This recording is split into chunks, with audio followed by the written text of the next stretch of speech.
I want to talk about a fun survey right now. The average American needs 60 lazy days a year. That according to new research. Jacqueline Campbell's with us. She's the founder of Restoring Minds Wellness. She's local here out of Grand Prairie. Jackie, thanks for coming on. We appreciate it. Thank you for having me. Good morning. So it turns out Americans take lazy days really seriously, with 1 in 5, that's 21%, planning their lazy days in advance, and 67% opting to take their lazy days spontaneously. Let's start at the beginning. What is a lazy day? Great question. A lot of my clients are very surprised because they don't know what that means. What it really means, what we think it means is that, when I'm so burnt out, I have no choice but to take a lazy day. And so they end up scheduling something where they're just not going to work or not working extra, sporting events, no going out, things like that.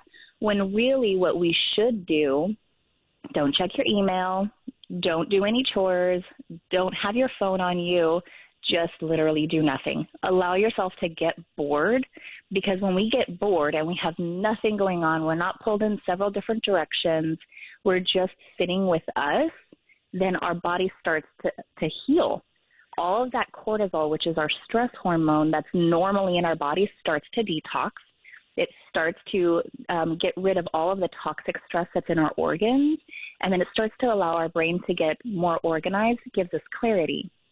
And so what happens is you start to realize that you feel more rejuvenated after a real lazy day, not a fake lazy day where we still kind of do chores, we check our email, we only work for an hour or two, those kind of things where we're always hustle and bustle everywhere. We actually have to check out. We have to, take ourselves off the grid a little bit. But calling it a lazy day, does that kind of have a negative connotation? Because I see it more as a rest day. And from what you're saying, rest days are important for your mental, emotional, your physical well-being. I mean, it is important to have these quote unquote lazy days, right? Absolutely.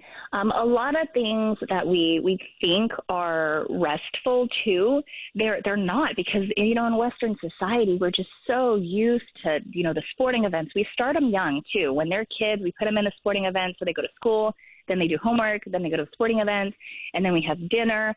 Like when you're doing a lazy day, you don't do anything. Have the meals already prepared for you.